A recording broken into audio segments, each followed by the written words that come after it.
Great to see you again, Simon. You too, man. You look very well.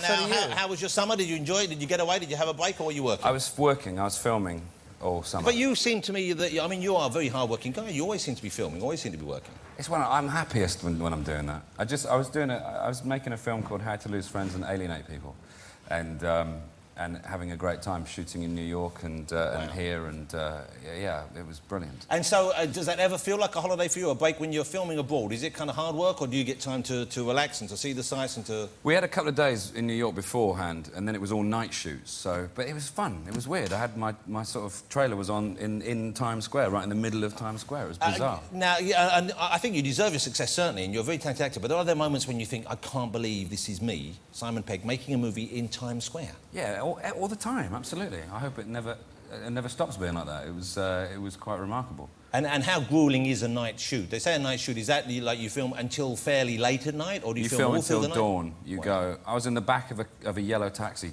getting my clothes off, naked, sweating. It was so hot over there. Was the driver in the car at the time? Yes. And I kept seeing him in the mirror, just checking me out. How comfortable are you being nude? Where are we going with this? I'm just chatting. You've come back all sort of tashioed and slim, and I'm not coming on to you. You are coming on to me! Face up to it. I don't have a problem with that. I would be quite... If there were no women left on the planet, I would quite happily move in with a man and have sex. Absolutely. Yeah. It's all about pleasure, right? And if I was in jail with Adam, I would let him sleep with me on a regular... Adam, who would you choose out of me and Simon? If the three of us were in a cell together, right? You're clearly the alpha male here. You've got the thickest beard. Right? Which one of us would be your special friend, and who would be for holidays and weekends? I think I'd make love... Well,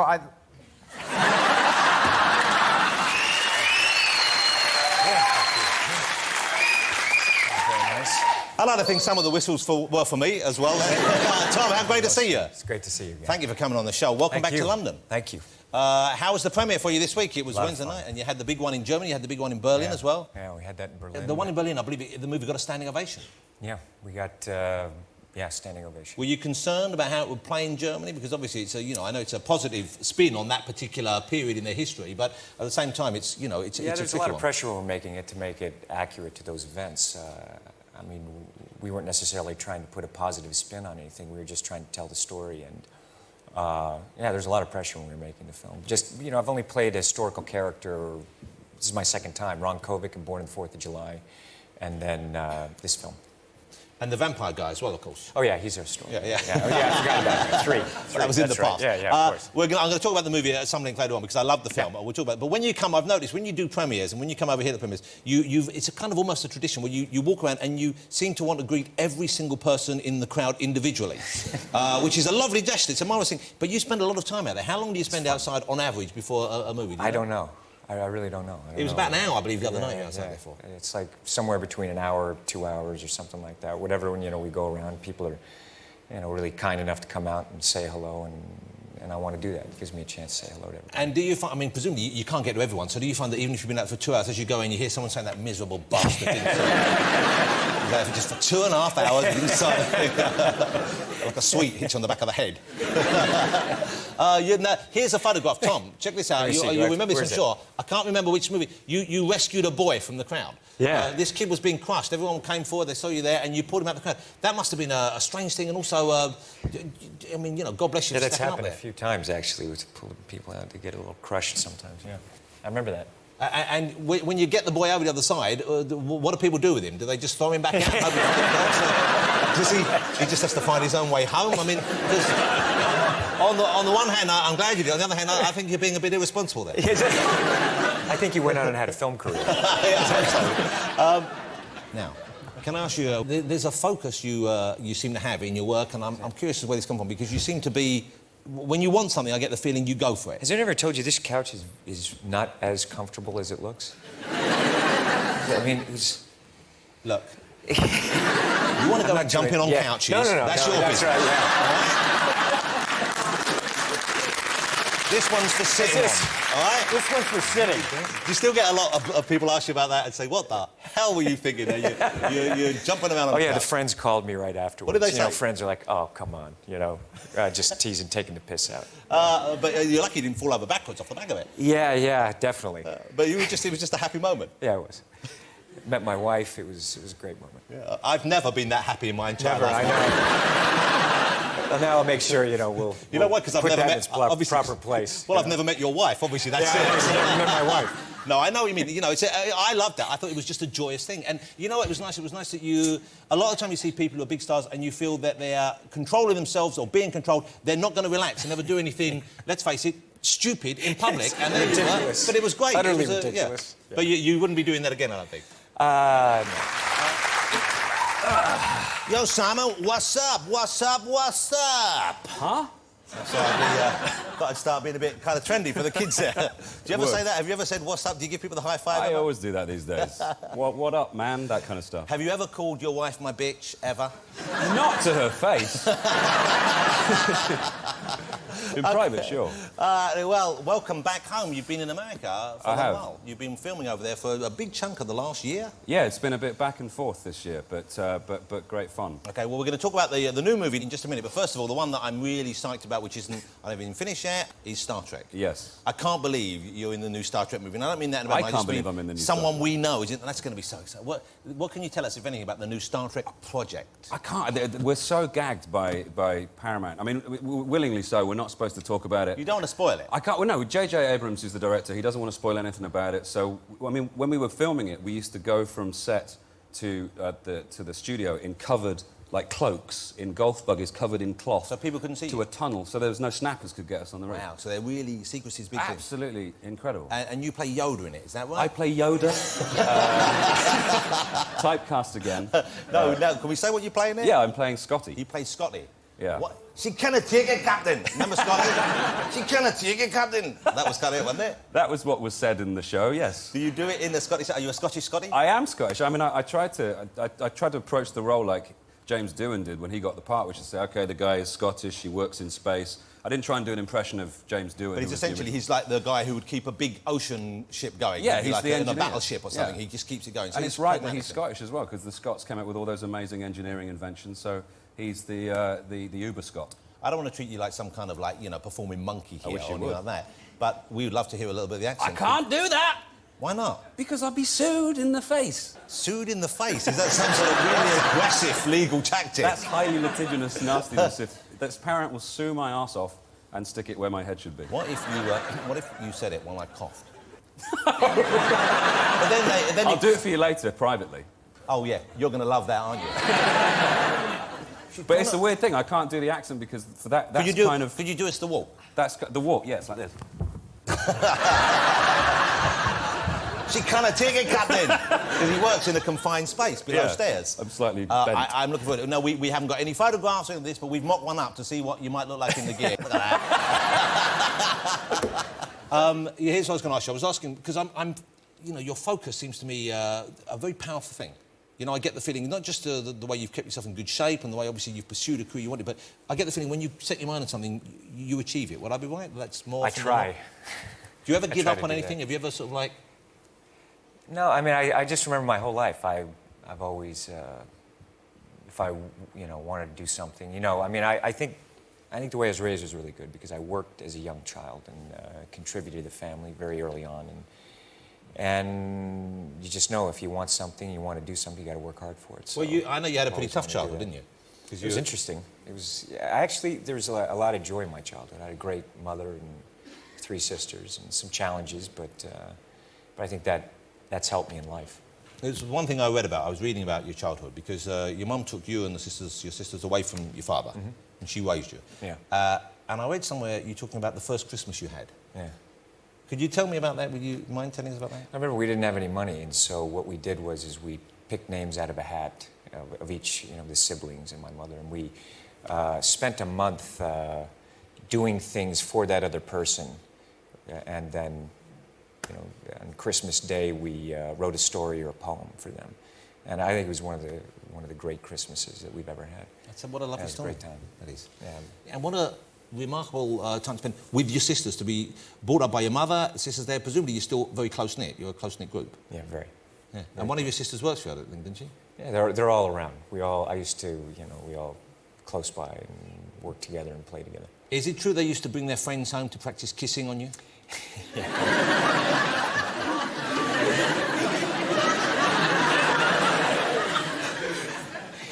Yeah, my sister's, older sister's friends, they wanted to practice their French kissing. Not my sister. I wasn't So saying of course when they were around, I would, the bell rang and you'd sprint home. The greatest gift a sister could give. I know, that's exactly why all you of want my friends sisters. are going to come and give you French kissing. Yes, I know, I'm there. And I was at home practicing on an orange. Do you enjoy running? Not just for the film, but in life generally. I do. I've grown to like it. Do you run? I hate running. Do you? How have you lost weight? You're looking pretty trim right now. I went to a surgeon. No, I did do a little bit of running over the summer, basically because I'm getting older now and I just don't want to keel over. So you kind of start keeping fit because you think you've got to try and stay in good shape for your kids as much as anything. Absolutely. But I can't understand why people or how people can actually enjoy running. I think if you get... Have you got a dog? You've got loads of dogs. But they're very small dogs, so basically I can walk and keep up with them. Yeah, I know. I've got a little dog, but she likes to run, so I can run along with her up on. So you run the where? heath. You run at the gym or on the streets or on the forest or? In the forest. Like a wolf. I just like the idea of running in the forest. I would love to one day be out at night and see you running past, perhaps naked, perhaps not. I like to run and naked. howl at the moon before you. It's like that scene in American Werewolf when he's naked running in the forest. That's how I run. How often have you seen that film? Too many times. Are you genuinely nerdy, or is it something that you've acquired over the years, do you think? I'm geeky, not nerdy. What's the difference? I think I was having this discussion the other day with Jessica Stevenson, who I did Space with. Who is a brilliant comic actress. Amazing comic actress, incredibly talented. We were talking about the difference between geeks and nerds, and I think a geek is like an enthusiast, is someone... You're a geek, and and have admitted it so. You're a big comic book fan. Oh, yes. You know your stuff. Oh, yes. Whereas a nerd is someone who's a little bit more sort of, just the specky idiot. Socially inept. Perhaps. Socially inept. Socially inept is a nicer way of saying specky idiot. Yeah. But I always thought you had nerdish qualities, if we want to pursue this kind of... for example, and I hope this doesn't embarrass you, but I warned Keira Knightley about you before the show. Yeah. I bumped into him and I said, you want to watch out because Watch he's one of Pegg. those guys who's slightly obsessed about Star Wars. Right. And as you know, Keira was... what was Keira in Star Wars? She was one of Padme's handmaidens. I think. I don't know. Yeah, I mean, not many people would have got that. Even I didn't Keira even had forgotten what she listen, played in Star Wars. You go, yeah, she was one of Padme's I wasn't handmaidens. even a fan of the Phantom Menace, but I do know that. That's a terrible thing. You do the sound effects from of various Star Wars characters. I believe. Try and lure me into some nerd trap. It's hardly quicksand, Pegg. You can get out the game quickly. Everyone does. No, not everyone does. We had Nick Frost on the show, who's once again a great talent, a very lovely man, and he did some sort of weird droid sound that he made the beer bigot noise, right? But no one else knows the beer bigot. Yeah, but that's why we became such good friends, was because, not to repeat the story, but he made that noise in an Indian restaurant, and I went, this is when we were both in our early 20s, and I said, I know what that is. And we had this kind of nerdgasm. So what is the noise? What is it? It's the noise of the little mouse droid in Star Wars that Chewbacca roars at. If you could extend that, that's like Mika's last single, isn't it? A high, weird effect. OK. You're now... but your family's obviously a big thing to you right now as well. Yeah, most the family you've created now. You have 3 children. Yes. OK. Any more? Great Do you think kids. you're going to have more? Do you want to have more little babies in your life? I love kids, so we'll see. What does that mean? That means we'll see. Well, I'd like to know. I'm going to ask a very straightforward question. Yes or no? I think you got to ask Kate. You don't know yet? You got to ask Kate. OK. She's over here. Did she come over to Yeah, Europe? she left back to the States today to get back with the kids. She was just had a big success in New York on stage, I believe, Yes, didn't thank she? you. On Yeah, Broadway. Broadway. Congratulations. Thank you. Now, is that an area that you'd like to do as well? Because you haven't really acted on stage live, I think, since you were a kid, since you first started out. Since I was a kid. I'd like to do a film musical. I'd like to do that. And can you do... I've never done that. We'll see if I can sing or dance. What's your singing like? It might fall right on my face. So, what is my singing like? I don't know, really, actually. Well, I sing a little bit in the shower. Would you like... Let's hear a little bit now, and then we can help you decide whether or not you're performance ready. I don't want to ruin my chances and scare people away from my You are not film leaving musical. until you've sung, so don't even start wheezing out of it.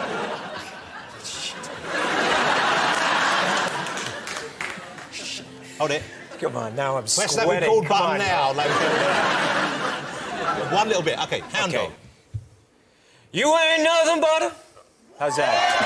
You ain't nothing. You don't give a lot. Sit down. You're not going yet. I was getting up. Am I done? No. It was one of the most excruciating experiences you've had in public recently. I've had a few of them. You're not a bad voice, but you did seem a little shy there. I started sweating, I think. Enjoy the club. OK, you're quite private about your personal life. I try to be. Quite right, too. Let's ask you some questions about it right now. But it's more fun. Things to do. OK, but we have Jamie here. What do you like at home? Do you cook at home? Are you handy in the kitchen? I'm shamefully not a great cook. We've got all Jamie's books, and my wife is a better cook than me, but I'm good at like a bit of bread with a fish on it and some cheese. What dish is that? Fish and cheese? Fish, bread, cheese, you fool. Oh, we call it fishy cheese bread in my house. sorry. What kind of dish is that? Is it cooked or is it all raw? Yeah, you know, you put like some tinned fish on some toast. Tuna melts. Yes. I used to be good at like... A fish cheese bread? You're like some sort of idiot. You go in a restaurant and go, I want meat, spud, cheese. That's exactly what I'm like. That's exactly what you're like all the time. I'm hopeless. I wish I was better, I really do. I kind of... Have you ever tried, though, to be better? Have you ever gone through a recipe book and tried to do a proper meal? Yeah, I have. I used to be good at cooking chilies and stuff, and I've, you know, This is your student days, I guess, was it? Yeah, when you of have course. to, yeah. But I watched Jamie's show and think, yeah, I can do that. That's pretty easy. And then I kind of... But, Jamie, is it true? Just about anyone can cook if they just put their mind to it, isn't that right?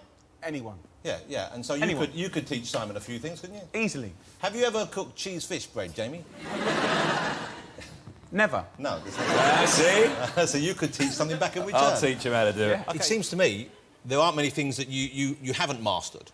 You know, in movies you get asked to do a challenge, something. I've seen you doing, you know, the horse riding, motorcycle riding, car racing, I've fallen off plane a few flying. horses, crashed a few cars. But you've learned to do most of those things. Yeah, it's fun to do that. Let me show you. This is a clip from, I think this was Mission Impossible 2, the beginning of Mission Impossible 2. Yeah. OK. Remarkable piece of footage. And this is actually you up on the side of this not clip. CGI. OK, have a look. This is incredible. Well, I'll ask you how you did this and what was going on with it. But if you remember the film, you're not going to show you. But look at this from the beginning of Mission Impossible 2. Look at Tom in action here.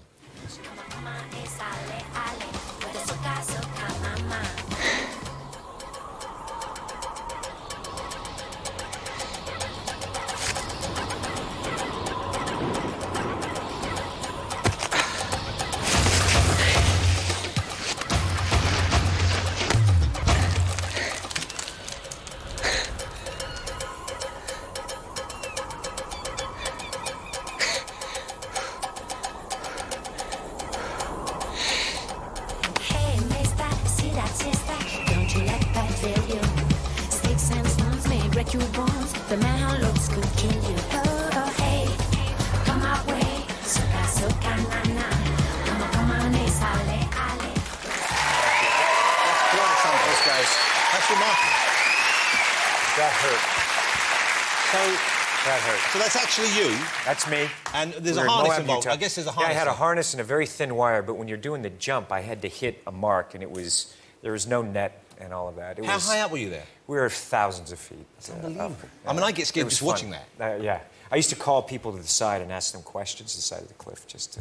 Well, just just to they're freak 'em looking out. down just to freak them out. Oh, and that shot there at the end when you're holding on because That hurt. presumably... Yeah, I tore my shoulder on that shot, actually, because I had to hold it as the helicopter was coming in, and it was... And the harness, the wire, it wasn't at the right height, so I actually had to hold myself there. It was fun. How do you get insurance for something like that? Because when you're making... I I didn't send the footage back to the studio.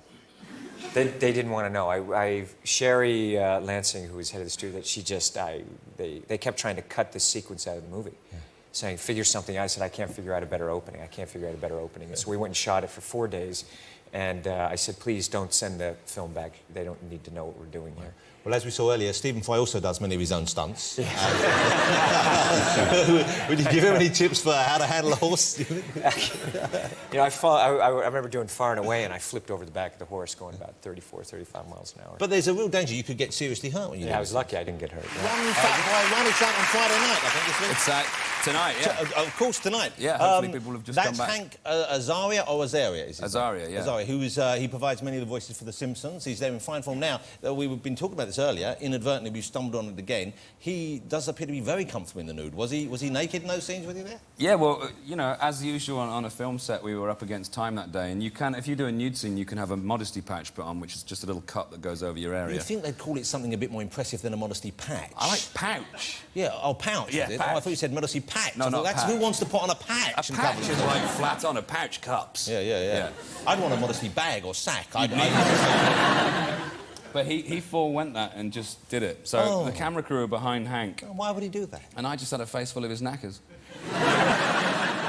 And is it harder making a comedy? This might sound an absurd question, but is it harder making a comedy than a film which isn't designed to get laughs? I know you were in Mission Impossible 3. Yeah. And there's the thing where I guess you kind of just have to do the lines convincingly and not worry about the rhythm as much and the... Actors always say that comedy is the hardest. Personally, I find being serious hard. You know, when you have to kind of... when you can't rely on any little comedy tricks or tics. And, you know, I have huge respect for serious actors because it's all about, you know... I don't know, it just seems to me a more sort of studied, methodical thing. I just worked with Jeff Bridges. Clong. That was, yeah. I'm comfortable saying that. That was quite a big clong. Yeah, I know. Yeah. But he, as an actor, he has the most incredible method, you know. I mean, he's not a method actor, but he's so focused and so kind of... And I just felt like a kid in front of him. I felt like an amateur. And, but that must be, I would have thought, a process that most younger actors go through when they're working with people who are more established. I mean, I'm going to ask Adam in a minute. I've spoken to Adam before, and I forgot to ask, well, he made a movie with Jack Nicholson. Jack Nicholson, of course. With Jack Nicholson. Anger That management. must be just a terrifying experience, the first day you're working with Jack Nicholson, isn't it? I'm fearless. So you weren't intimidated by him at all? Are you bored of me now or something? No, What's really. going on? Wait till he's out, for Christ's sake. I wanted to get his approval before he comes out here. When do you think, is there a point where you think, I've got to start slowing down, if not for my sake, then for the family, because I'm going to get injured, or... You know, I guess I'll do it as, you know, as long as I can. And you know, I'm going to keep doing this the rest of my life, so we'll see. But have you got to the stage yet where you look at a script and you think, there's a lot of running there? I don't know about you know what I mean? Do you look at, you mark it as a Not running, yet. I sweating? haven't gotten there yet. No, because that will happen, I guess. It gets to the stage where people start going through scripts and they look for sunny locations. Is that sunny locations? Yeah. And, There's lots of sitting down, I'll do it. They start crossing their lines out if there's too many lines. Well, Clint Eastwood famously does that anyway. He doesn't ever like to speak on screen. Yeah, and Steve McQueen, he used to cut his lines out. Well, Steve also. McQueen, here's a guy I'm fascinated by, and I'm sure you as well. Tremendous screen presence, great actor, and the man himself seemed to live a life which was just kind of, you know, exactly what he wanted it to be. Yeah, that's what he did. What do you do? He used to, like, for a day off, he used to get up early, he'd go off to the desert and he'd ride his motorcycle. What do you do if it's a day just I actually for time? my wife gave me one of his Indian motorcycles that he put together. And you still ride it? Oh, I ride the Indian, yeah, it's great. And so what do you do for a day off? If you've got a day off and you don't have to do a show like this, you don't have to promote a movie, you're not actually filming, you're not developing an idea, you're not even with the family. If there's a day off where it's just a Tom Cruise day, this is the day for you, OK? You can do whatever you want. Yeah. You could stay at home, you could watch whatever you want on TV. You get a box set of Sex and the City out, whatever. No one's going to judge you, Tom. OK? You can go out, you can go to the cinema in disguise if you want. You eat as much pick and mix as you want. Yeah, you know what? I'd watch a little football. You know? American football? Yeah. Go fly an airplane, do some aerobatics. You'd go and fly your own airplane? Yeah. Already we're having very different days here, aren't we? I'd go to the racetrack and, you know, ride some motorcycles and play around. So it's a very active, you like I like being hiking, I like climbing, I like hiking, I like doing stuff like that. How many press-ups could you do in one go, do you think? I have no idea. Not me. Don't ask me to do press-ups. I'm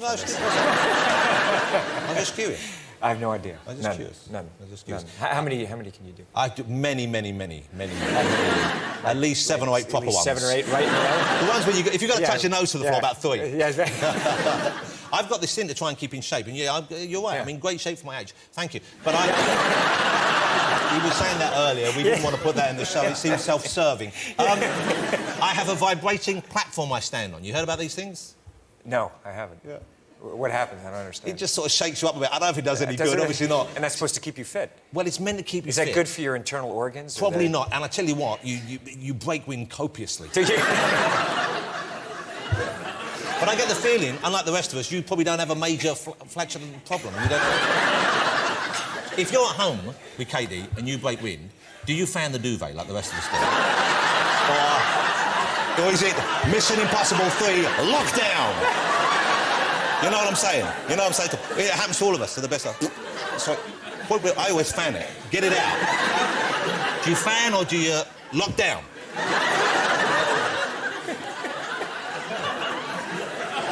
Lee, you're definitely a fanner, aren't you? I'm a terrorist farter. Tell me about the genesis of this, because it's based on a true story or true events in someone's life. Yeah, it's based on the memoirs of Toby Young, the journalist who went over to New York to work for Vanity Fair, thinking he was going to sort of tear things down and be very sort of radical, incendiary. He ended up just kind of failing miserably over 5 years. And so the film is a kind of condensed version of that story. You know what? I found... I know I've seen you do this before, but I was very impressed by the physical comedy you do. You do a lot of that. I mean, you do a lot of stuff which involves strange movements and falling over and stuff like that. There's a lot of acting as well. I don't mean to say... That's all I've got, Jonathan. No, I don't mean to say it's like a Lee Evans gig. You know, it's not like... Yeah. Sorry, that was Scotty. Yeah. But you do a lot of that as well. And do you enjoy doing that sort of thing? Because you don't see... That's fine. Those kind of things, those kind of comedy basics, just falling over, that kind of stuff. It's kind of like... It's a relief to do that, because it's not so... it takes less effort. Yeah. But, you know, I do a lot of dancing in the movie. I do some really good bad dancing. Yeah, yeah. Now, did that come easy to you, or are you yourself quite a proficient It's tough. dancer? I'm a mover. I got some moves. You got some real moves? You got some moves? Yeah, I got the moves. Seriously, have you got some moves? I can boogie and break with the The rest thing of is, I don't like dance properly, but I've come to the conclusion I've got some moves. Really? Yeah, no. No, I'm not. I'm not. If I'm, you know, okay, a lot. You know, I work out a lot, right? You do. When I'm in the fit man. when I'm in the gym, occasionally go down.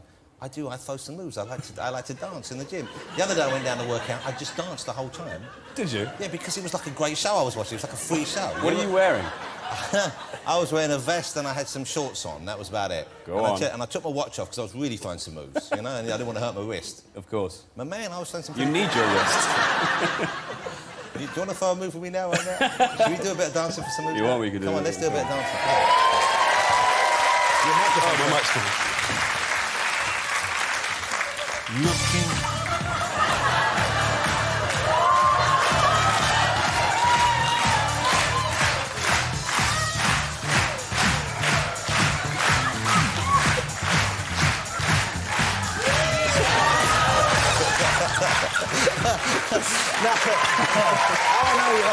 I want to talk about something which I saw last week, enjoyed tremendously, ladies and gentlemen, the new movie Valkyrie. You know, and this was... When did you start making this? This was about 2 years ago that I first read it about 2 years ago. Okay, because I knew about the story of this man a little bit. I'd studied history years ago, and I knew there were a I didn't number know of the attempts. story at all. Okay. So who came to you with this idea? When did you first get excited by it? Chris McQuarrie, the writer who wrote Usual Suspects. Great writer, and terrific Bryan writer. Singer and Brian Singer, who did great Superman, director. X-Men, and Usual Suspects, and they came to me with the story, and I read it, and I thought, this is a great suspense thriller. I remember putting it down and thinking, is this true? And I sat down with him and found out these actual events really occurred, and this man lived, and it was astonishing. I was astonished, actually. Because he was involved in more than one attempt, or at least in more than one plot. He was involved in the plot. I mean, it really reads like a suspense thriller, and the film is told in the classic sense of this kind of filmmaking, you know, this kind of filmmaking, where it's set in World War II, but I think the themes are also they're ageless, they're timeless, about rising up against, you know, such oppression and dictatorships. And it's a very human story, but I found it very moving. It's remarkable how much you actually look like this man. And you must have... There's a photograph. Look, there's a photograph, the profile of Tom, and there's Klaus von Stauffenberg on the left there. There's a real similarity there. I mean, that's quite uncanny, isn't it? Yeah, when they showed me today, my nose is a little different, chin, and Well, you're I was not, kind of you're not amazed. quite as good looking as he was, but you're Is very... it? I am a bit pissed off with you, though, if you don't mind me saying so. Oh, why? Don't be. Well, because you were going to come around and look at my comics, and I don't have many male friends who will come around and look at my comics. I still want to do it. Well, you say this this. year's How many been times have I crazy. phoned you and asked you to come around and look at my comics? You phoned me twice. Fuck off! I phoned you about 12 times, you weaselly You fool. recently, you never called me back. You're only like a big baby. Do we have to do this in I've called public? you- No, seriously, I've called you at least 6 times. Admit it. No, you haven't. Admit it. No, I won't. Admit You I've haven't. called you 6 times. Oh, for an easy life, okay. Not for an easy life. You haven't called me 6 Try times. and be I honest have for been- once. How many times have I called I you? was in America doing Hot Fuzz, Right, and then I okay, had to do hang on, How to Lose okay. Friends. I'm coming round. Please no, allow no, me to. hang on, make that list. We spoke about Jack Kirby. We had a chat about Yeah, Steve but did you come Ditko. out? No. And I've put them on the wall and everything. And sometimes I look I on wanted to things. show you my Wouldn't it be whole nice kitchen if in someone one. would come and look at these with me? Pegg said he's coming round. You didn't even call me back the last 4 times. Liar. Liar. Liar. How dare you? Seriously, how dare you kiss me How blind? dare you, sir? If you didn't have a beard, I would strike you. As you know, the beard club rules I know. prohibit such things. Look, you're one of the only people I know that I know in the industry who loves comics, probably more than I do, actually. So I would be more than happy to come over Well, and spend please a find geeky some time to do this. I will do. Okay, we'll find some time. Let's make this happen. Well- come here. No, hang on, before we do that. For that period of German history, you're playing someone who was a member of the Nazi Party, a Nazi soldier.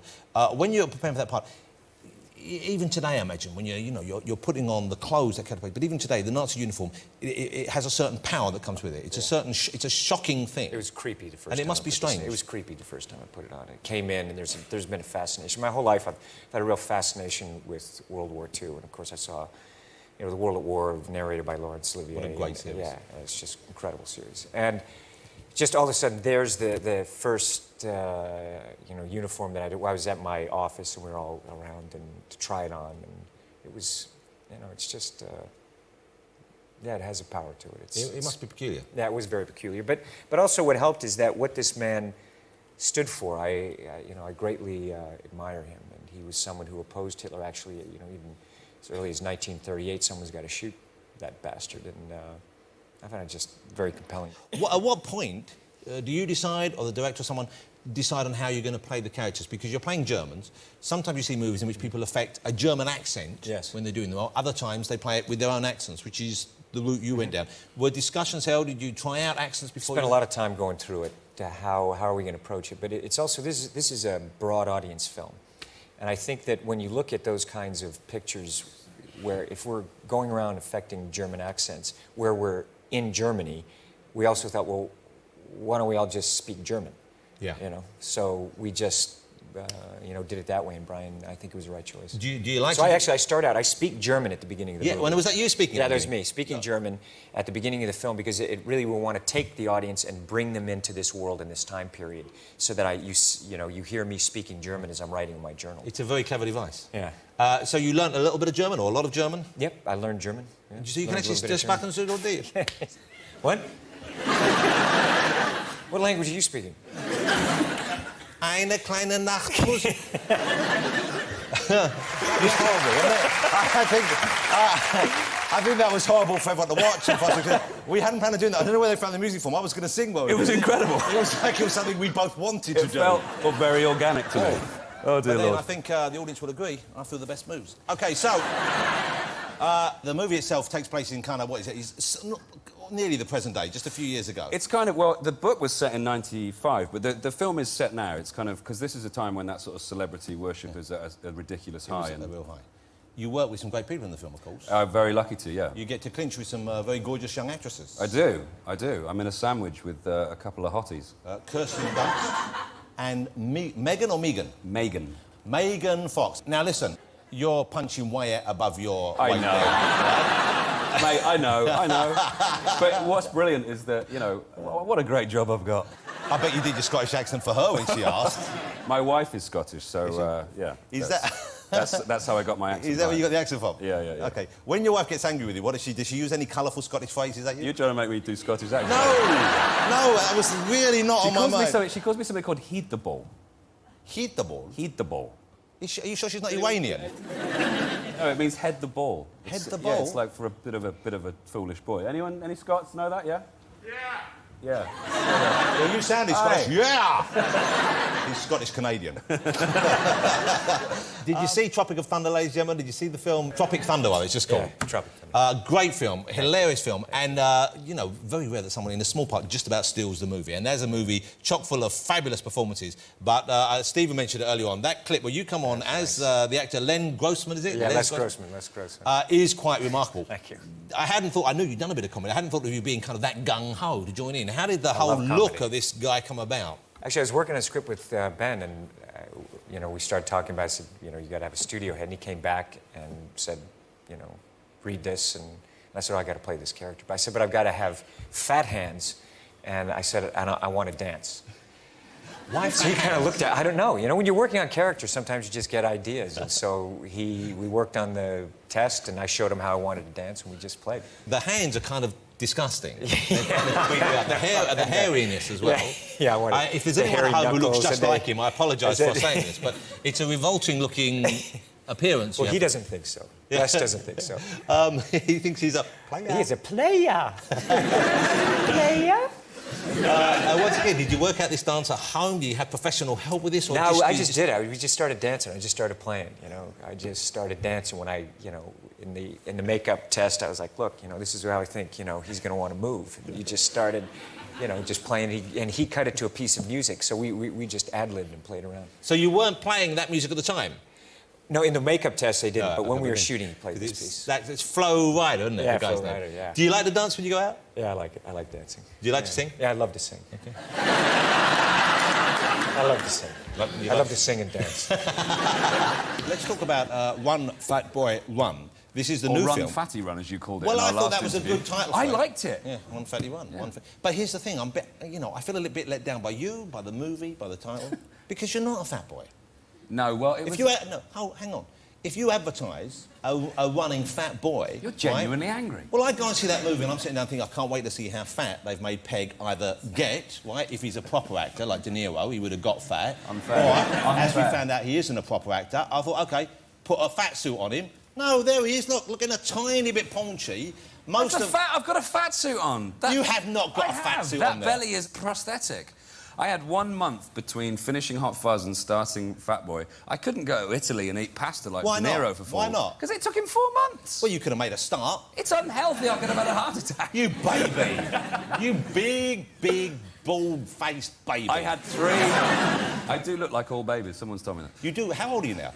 37. Do I have to keep telling you? No, because I look at you and you look like a teenager. I love you for that, mate. I really do. Thank you. Is it true you still live with your mum and dad?